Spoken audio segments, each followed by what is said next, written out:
Bonjour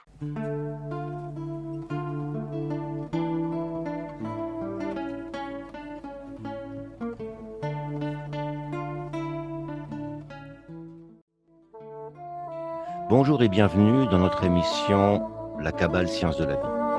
Aujourd'hui, nous allons parler du grand pardon de Kippour, de la fête de Kippour et de Sukkot. Seront présents avec nous Bernadette, Bonjour. Melika Bonjour. et Aline. Bonjour Victor. C'est la suite du podcast précédent qui était sur Rosh Hashanah. Rosh Hashanah, le début de l'année, la révélation de la force supérieure qui s'appelle la nature, qui agit sur tous, sur tout le monde, sur la Terre entière. Elle agit, elle déroule son programme de l'évolution qu'on connaît nous, c'est l'évolution. Et donc il y a 10 jours entre Rosh Hashanah et Kippour, après avoir révélé qu'il y a une force supérieure, pendant ces 10 jours-là, on clarifie. On clarifie quoi? La différence entre cette force supérieure, il n'y a pas d'autre force que celle-là, ça s'appelle la nature, et nous, humains. Comme on l'a dit dans une des émissions, la création, elle a été faite pour faire du bien, uniquement. Il n'y a aucun mal dans la création, dans le but de la création, la pensée de la création. Et pour faire ce bien-là, pour donner du bien, ne que bien, elle voulait donner tout ce bien à quelque chose. Parce qu'il n'y avait rien pour le donner. Il n'y avait que la lumière qui remplissait tout l'univers. Donc il a fallu créer quelque chose pour pouvoir lui donner. Que si je veux donner à quelque chose, je crée quelque chose qui reçoit. Et cette chose qui reçoit, c'est nous. Comme ça qu'on a été créé pour recevoir. Recevoir quoi? Du plaisir. Du plaisir, que du bien. Et on voit que le but de la création, si on regarde le monde d'aujourd'hui, bon, on peut pas dire que tout est bien. Tout n'est pas bien. Et pourquoi? Parce que justement, on est des êtres de réception. On est conçu pour recevoir du plaisir. On est attiré vers ça. On s'éloigne des souffrances et on se rapproche du plaisir parce qu'on ne veut que ça. C'est comme ça qu'on a été conçu. C'est très bien. Mais comme il a voulu, cette force, nous donner pas un peu de plaisir, mais tout ce qu'il pouvait, comme un parent voudrait donner à son enfant, il veut tout lui donner, tout ce qu'il peut lui donner, il veut lui donner. Il veut transmettre tout, tout ce qu'il est, tout ce qu'il a, tout ce que. Donc il a créé un désir qui est en nous infini. On ne peut pas s'arrêter de vouloir. Je veux tout le temps. Dès que je me lève le matin, je veux manger, je veux ça, je veux ci, je veux ça, je veux ça. Ce désir-là, qu'on a, cette volonté qu'on a qui est intrinsèque à l'être humain, tous les êtres humains sans différence. Justement, cette infinité de désirs non contrôlés, c'est ça l'origine du mal. Et le grand pardon Kippour, c'est la révélation de cette origine du mal, ce désir non contrôlé et sans fin, à n'importe quel prix. Il a été créé le mauvais penchant. Donc dans mauvais penchant, il y a deux mots. Il y a le penchant, qui est le désir de recevoir, l'ego, je veux. Ça, c'est mon penchant. Je veux. Mais il est mauvais. En quoi il est mauvais, ce penchant? Je veux prendre du plaisir. C'est pas mauvais, en soi. Ça dépend. Il est mauvais par rapport à autrui. Si je suis tout seul et je prends du plaisir, il y a pas de souci. Mais le problème, c'est que je suis pas tout seul. Et le plaisir que je veux, comme les autres, c'est les autres et moi, c'est moi, et les autres, je sais pas, les autres, c'est pas moi, il n'y a que mon plaisir qui m'importe. Même si je dois vivre avec les autres, m'arranger avec eux, comme dans notre société, il faut s'entendre entre nous, donc il y a des lois, il y a des règles, mais malgré tout, moi, c'est moi. Et donc, ce désir que j'ai, en quoi j'ai été créé, je veux, c'est au détriment des autres. Ça, c'est pas bon. C'est ça qui est mauvais. Au détriment des autres, primo, et secondo, au détriment de mon environnement, de ce qui m'entoure, de la nature, justement. Parce que la nature, pour nous, la nature, elle est soumise à cette force supérieure et elle n'a pas de libre arbitre comme nous. Un animal sait pas qu'il va mourir, il va pas se dire: «Tiens, demain matin, j'irai bien faire un tour à machin» ou je sais pas quoi. Il a pas des il fait juste, tout ce qu'il faut pour survivre et procréer son espèce. Mais il a quelque chose qu'on n'a plus nous, qui s'appelle l'instinct. Il sent cette force de la nature. Parfois, des fois, quand il y a dans la forêt ou dans la savane, quand il y a du feu ou des catastrophes, les animaux sentent avant les humains que ça va arriver. Ils ont une sensibilité qu'on n'a plus parce que le lien avec la nature, cette force-là, ils l'ont gardée et ils adhèrent tellement à cette force-là que cette nature-là, si on la laisse entre elles, on appelle ça l'écosystème. C'est-à-dire, elle a pas besoin de rien, elle est parfaite, elle est en équilibre, en harmonie, tout est équilibré. Chaque élément a un rôle, chacun a un rôle et jusqu'à l'homme. Nous, on est aussi des animaux évolués, mais on a eu le libre arbitre, le choix. D'un côté, on a le choix et de l'autre côté, on a ce désir de plaisir infini. Donc, on s'en fiche aussi de la nature et on la déséquilibre. On déséquilibre la nature, on voit bien, on brûle les forêts, on s'en fiche. On ne veut pas admettre déjà qu'il y a cette force supérieure. Donc à Rosh Hashanah, on révèle la force supérieure, on admet qu'il y a cette force supérieure, mais en même temps, on révèle à Kippour qu'elle a créé quelque chose qui est nous et qui ne sommes pas si bien que ça. On pense qu'on est au-dessus des animaux, mais quand on voit les animaux, ils sont beaucoup mieux que nous. Donc cette force supérieure. Quand tu dis qu'on la révèle à Kippour, c'est-à-dire on en fait prendre conscience aux gens, mais est-ce qu'on le démontre? On le démontre par des exemples, etc. Alors tous ces faits-là, c'est pas des choses qui se passent, c'est le processus qui va se passer à toute l'humanité et c'est l'histoire. C'est, par exemple, quand on a mal, c'est là qu'on se réveille, parce qu'on veut pas avoir mal. Et quand on a mal, on cherche où est le mal et en général, nous, par exemple, le mal, on le coupe, quand quelqu'un fait une faute, on le met en prison. Quand quelqu'un est fou, on le met en asile psychiatrique. On nettoie, on coupe, on arrache, on détruit on détruit le mal, on le coupe. Quand il y a une tumeur, paf, on la coupe. Tout ce qui est mal, nous, les humains, on le coupe, on l'anéantit et on pense qu'en anéantissant tout ce qui nous fait mal, on arrivera au bien. Mais à chaque fois, il y a du nouveau mal qui arrive. Donc c'est peine perdue. On pense que le mal, il est toujours en dehors de nous. On pense jamais que le mal, c'est nous. C'est pas nous, vraiment nous. C'est notre nature, disons. Cette nature de vouloir du plaisir sans prendre en compte ce qui est en dehors de moi. Donc, tout ce qui est en dehors de moi, je l'avale, je le broie, l'utilise sans prendre compte du tout de ce qui est en dehors de moi. Et par contre, ce qui est en dehors de moi, c'est équilibré. Et moi, je déséquilibre tout ça. Et en déséquilibrant tout ça, je crée des phénomènes, des réactions, comme le virus, par exemple, qu'on a aujourd'hui.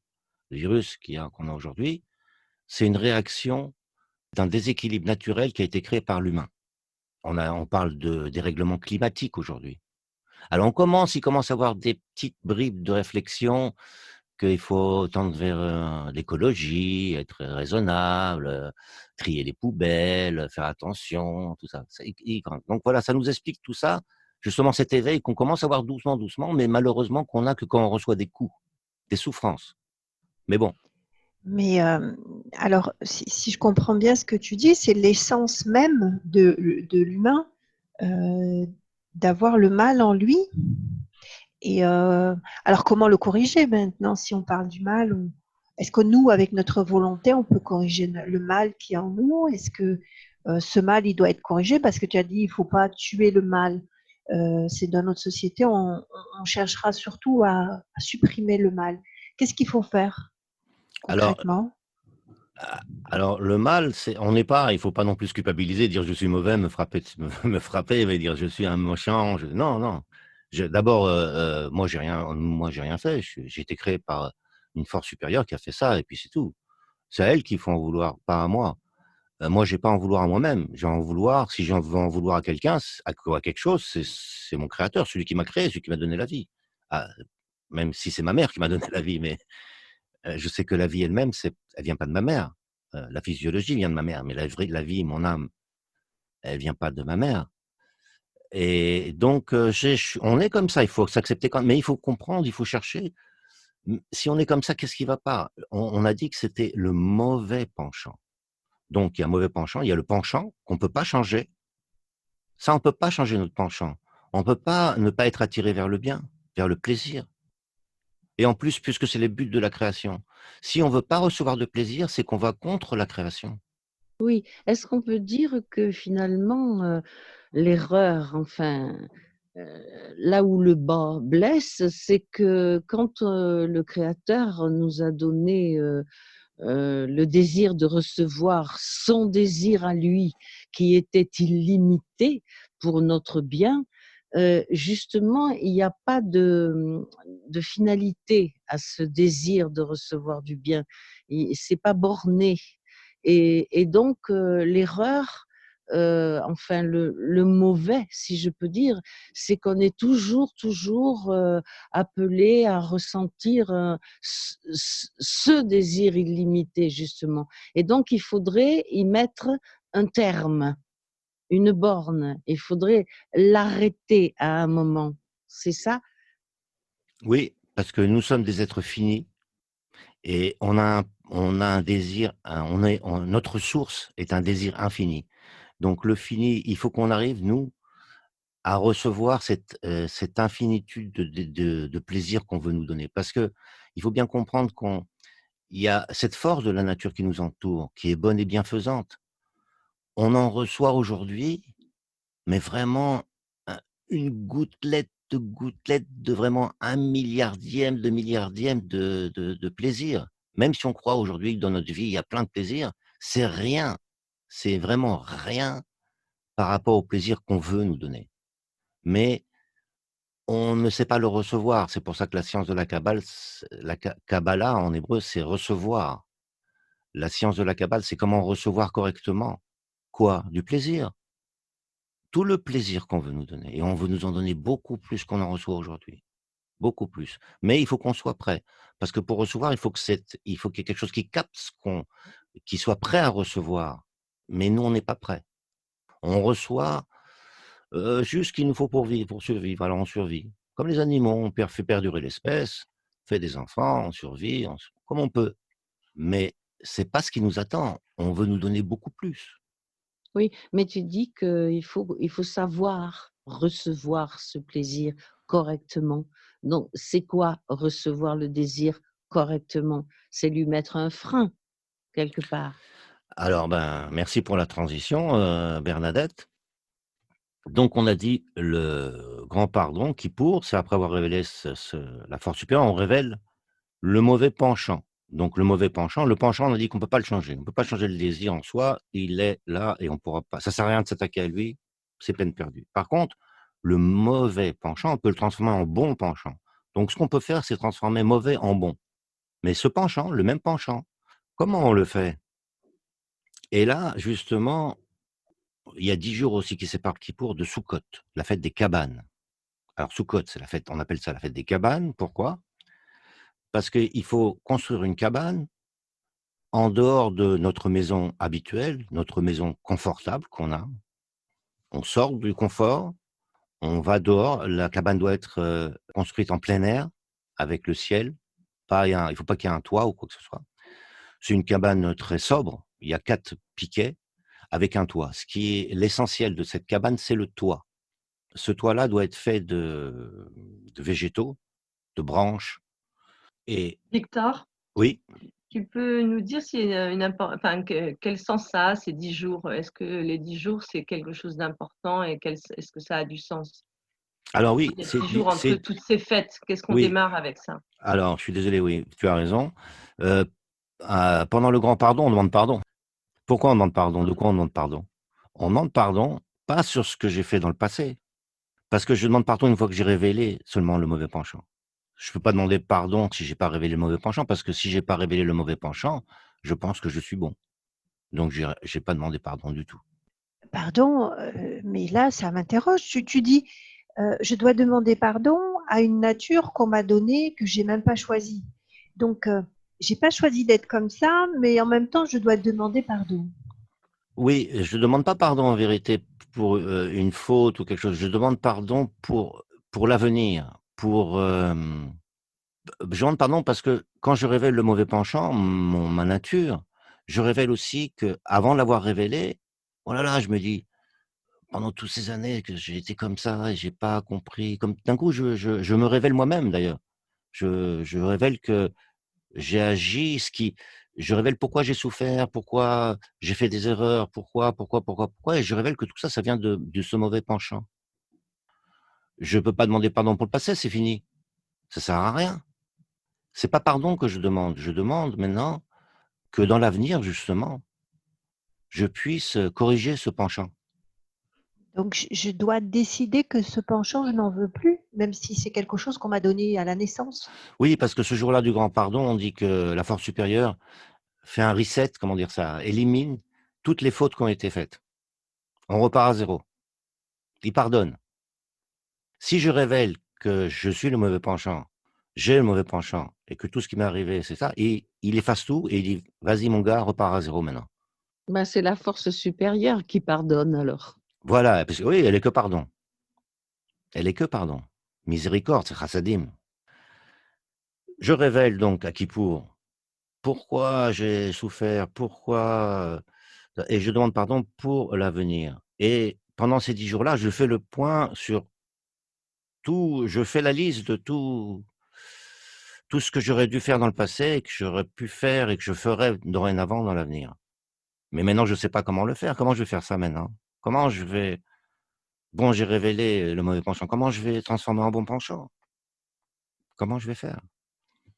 Alors j'arrive avec mon sac de pardon et je révèle que pour pouvoir être en équilibre avec la force supérieure, en harmonie avec elle, la nature, il faut que je prenne en compte ce qu'il y a en dehors de moi. Donc je pourrais plus recevoir comme avant, vouloir du plaisir infiniment, sans limite. Il va falloir que je me donne des limites. Et les limites seront dans mon rapport avec la force supérieure et surtout tout ce qu'il y a en dehors de moi. Les créatures, les humains et la nature. Tout ce qui est en dehors de moi. Parce que ce qui est en dehors de moi, c'est ni plus ni moins que l'émanation de cette même force, mais qui m'échappe. Comment je fais ça? Si je suis désir de recevoir et je veux que du plaisir, mais sans limite, il va falloir que je me donne des limites. Ces limites-là, elles sont représentées par ce toit. Ce toit, il fait de l'ombre. C'est-à-dire qu'avant, il y avait du soleil, la lumière, elle est représentée, c'est des symboles, la lumière, la force supérieure, et je la recevais sans ombre, comme quand comme je me bronze. Quand je me bronze, si je prends que du soleil, je risque d'avoir un coup de soleil, donc je me mets de la crème anti-bronzage. On appelle ça écran total d'ailleurs, c'est un écran, pour me protéger. Alors, le toit de la souka ne doit pas justement occulter à 100% la lumière. Il doit laisser passer un petit peu de lumière. Donc je prends plus toute la lumière maintenant. Je suis à l'ombre quand même de la force supérieure. J'ai limité maintenant mon désir de recevoir, moi qui est en bas, en dessous de cet écran-là. Et maintenant, je décide de ne plus recevoir comme avant toute la lumière, mais une partie. Et donc là, j'ai quelque chose de nouveau qu'on appelle l'intention. C'est-à-dire que je n'agis plus. Pardon, Victor. Et alors cette lumière, donc, elle représente le plaisir, c'est ça, le plaisir.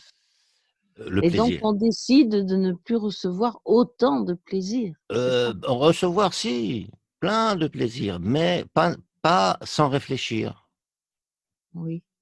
en réfléchissant, avant de le recevoir, disons, en lui À donnant quoi il va nous servir? oui, C'est-à-dire voilà, qu'il ne doit pas desservir les autres. il doit pas être nuisible, Voilà, oui. tant qu'il est pas nuisible parce qu'avant d'avoir cet instrument qui s'appelle l'écran ou le toit de la souka, de la cabane ou cette limite nouvelle que je me donne, je n'avais pas du tout, je pensais pas du tout à ça. Si ça nuisait même, il y a des gens même qui prennent du plaisir de nuire à l'autre, parce que voir l'autre même, je sais pas, on le voit dans les entreprises, on le voit partout aujourd'hui dans les entreprises. Si je gagne beaucoup d'argent et j'ai nui à un peu de personnes, mais bon, pas trop, ça va, j'ai la conscience tranquille.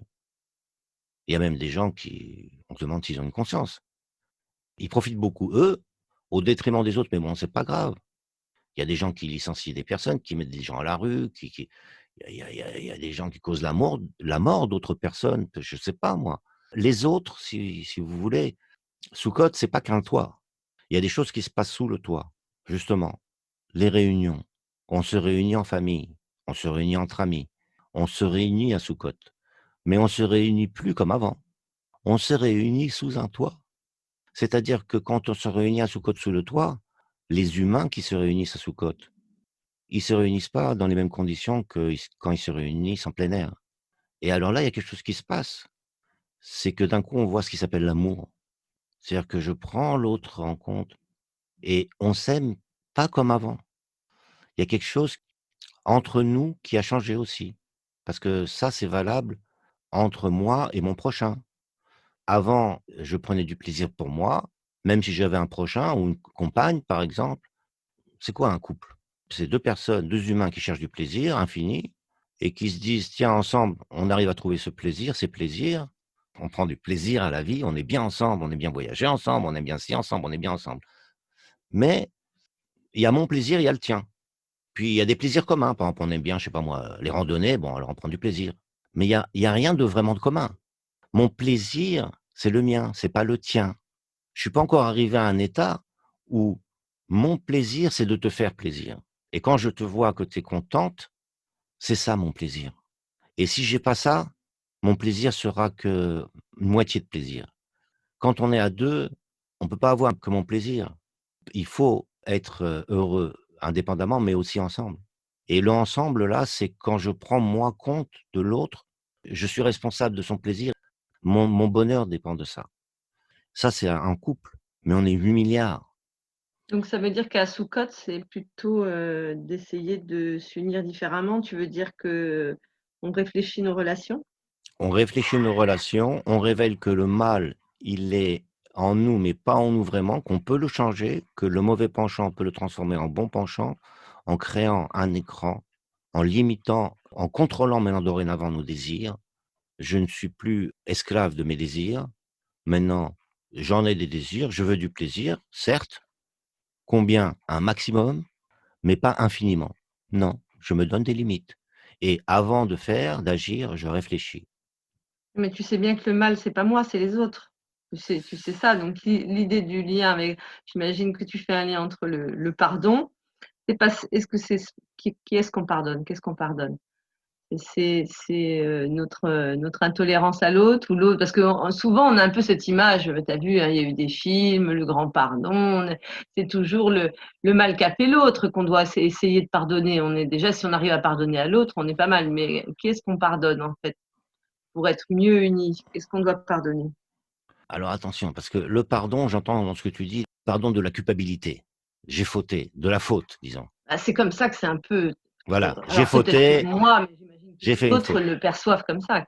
Oui, bah oui, c'est ce que j'entends. Je vois que les gens, je demande pardon parce que j'ai fauté.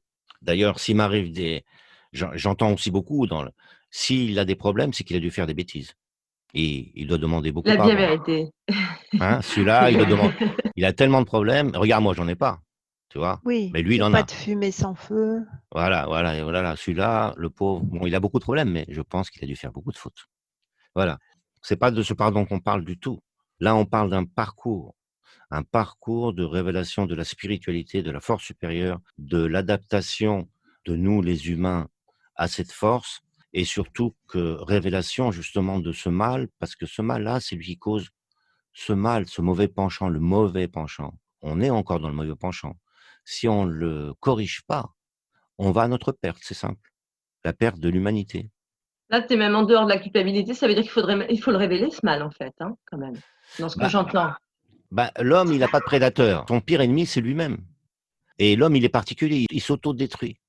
Donc, si l'homme veut s'en sortir, il faut qu'il s'attaque à son ennemi qui est lui-même. Mais lui, l'ennemi le voit dehors. Donc, il se trompe d'ennemi, il est en train de tout détruire autour de lui, tout massacrer, et en se trompant d'ennemi. Donc, on est dans une situation, on voit. Parce que pourquoi? Parce que l'homme, nous n'avons pas révélé encore la source du mal. On a révélé le mal. On sait que le mal, on sait que voler, c'est mal, on sait que mentir, c'est mal, on sait que ça, c'est mal. On sent que c'est pas bien.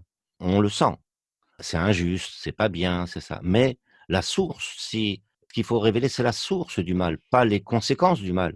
Ça, C'est c'est ça. un grand débat en philosophie de savoir si l'humain, il est né bon ou mauvais à sa naissance. Est-ce qu'il est bon et c'est la société et le monde qui l'entoure qui va le rendre mauvais, ou est-ce que de toute façon, il est né à la base mauvais? Il y a rien qui a été créé sans son contraire. Tout dans tout ce qu'il y a sur terre, tout a son contraire. Il y a chaud, froid, droit, gauche, bas, haut, donc il y a même nous dans les humains, quand ta question: «Est-ce qu'on est bon ou mauvais?» On est bon et mauvais. Il y a en nous les 2. On peut voir aussi dans l'humanité, dans notre histoire de l'humanité, il y a des humains qui ont fait des belles choses quand même, ou des choses bonnes. Il y a des gens qui ont sauvé des vies, des héros, il y a des gens qui ont donné leur vie.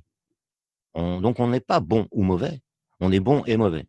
Mais, le bon qui est en nous, il est caché, il n'est pas révélé. Le bon, c'est le penchant qu'on a en nous, mais il est mal utilisé, disons.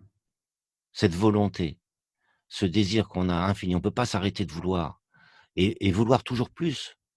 Parce il y a pas seulement ces caractéristiques de vouloir, c'est que nous on veut plus. Quand on a 100, on veut 200, quand on a 200, on veut 400 et on veut plus et on veut plus et grâce à cette volonté de toujours plus, c'est comme ça qu'on a créé la science, beaucoup de choses bien aussi, la médecine, mais ce plus-là, il a pas de limite. Donc il y a un moment, si on n'arrête pas cet emballement-là parce qu'on est arrivé quand même aujourd'hui au 21e siècle là, on a tout, on a des choses magnifiques, énormes, mais justement on n'arrive plus à prendre du plaisir. C'est ça le problème. On est en panne de plaisir. Moi je crois que la France, c'est le premier pays qui prend le Prozac, plus de Prozac en Europe. C'est un antidépresseur, donc on déprime. Comment on peut déprimer alors qu'on a tout? On nous veut que du bien. Qu'est-ce qui se passe? Qu'est-ce qui va pas? Qu'est-ce qui va pas? Et c'est ça qu'il faut révéler. Qu'est-ce qui va pas? L'origine du mal. C'est pas nous, c'est notre manière d'être, nos relations entre nous. Trop de matérialité, justement. Et la matérialité ne remplit pas complètement l'humain. Non, exactement, tout à fait, on le voit et en même temps, on voit, par exemple, avec le covid, là, quand on est là, en ce moment en France, nous, à Paris, on peut plus sortir, on peut plus aller au cinéma, au théâtre, on peut plus au restaurant, rien. Tous les plaisirs qu'on avait, qu'on croyait des plaisirs, enfin, qui sont des plaisirs. Moi, j'adore aller au restaurant, au théâtre, au cinéma, hein, je m'en cache pas. Et ben, on n'a plus rien, on doit rester chez soi, on peut plus bouger et là, on se sent, et on se dit: «C'est ça le plaisir, c'est tout», et on se pose des questions et on voit d'ailleurs, dans le confinement, moi, c'est un truc que j'ai remarqué, le premier confinement, il était très strict. C'est-à-dire qu'on a arrêté tout, les enfants étaient avec les parents à la maison, c'est les parents qui faisaient l'école, il y avait rien dehors, tout était fermé. En m'amusant comme ça, en rigolant, je pensais comme si on avait mis un grand écran, justement cet écran de sous-cote et on avait tout arrêté. On a dit: «Stop», on arrête tout. Qu'est-ce qu'on a arrêté? Toute notre, industrie, tout et d'un coup, on a vu même des dauphins revenir à Venise, on a vu, les animaux revenir, on a vu l'air se purifier, mais par contre aussi, on a vu beaucoup de stress, des femmes battues, les parents stressés avec les enfants à la maison, beaucoup de stress, c'était très difficile, mais bon, ça a passé. Après, il y a eu la libération de l'été. Allez-y, c'est fini. Yep, on enlève l'écran et on reprend tout comme avant. Du plaisir. Et tout le monde est parti en vacances, ouais, la fête, tout ça. Et rebelote, on retrouve le virus, il est revenu. Et rebelote, on met un écran. Et rebelote, on arrête encore nos activités, mais un peu moins les écoles. Alors on a appris.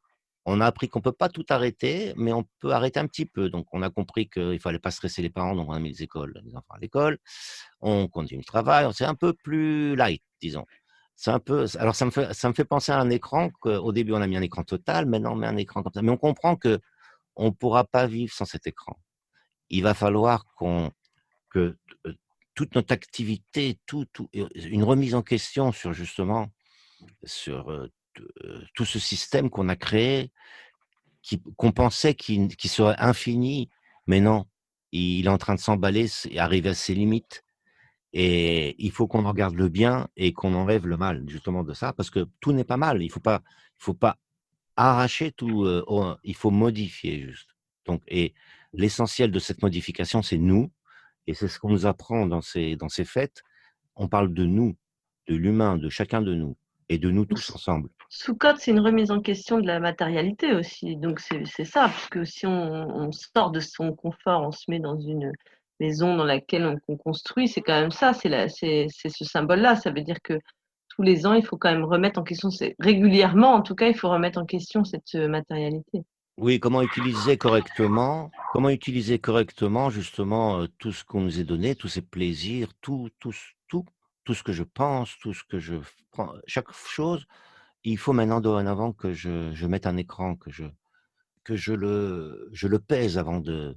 On dit en français, il faut réfléchir avant d'agir. Donc c'est un peu ça, l'écran. Il faut Il faut le faire réfléchir. tous les ans ou il faut le faire tous les jours?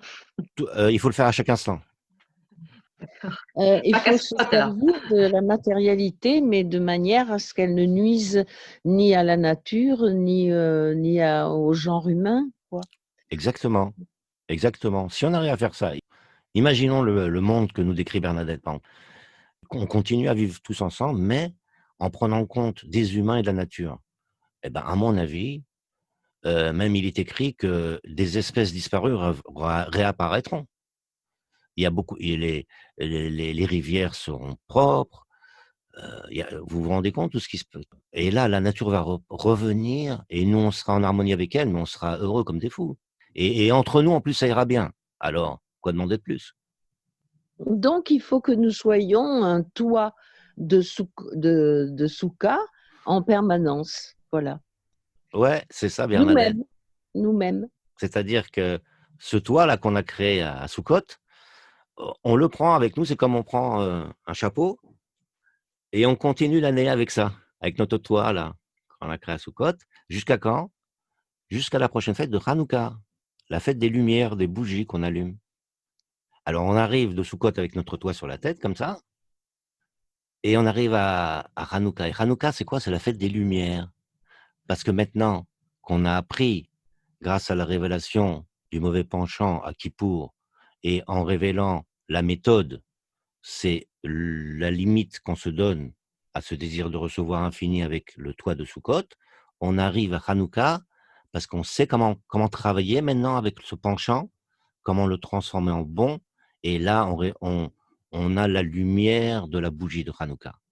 Et là, on a appris, donc la bougie de Hanouka, il y a la mèche, il y a l'huile et il y a la flamme. La mèche, c'est le désir de recevoir. L'huile, c'est le désir de donner, qui est en nous, comme tu as dit, Mélika, le bien et le mal. Tu vois, il y a le mal, c'est la mèche. Le bien, c'est l'huile d'olive pure.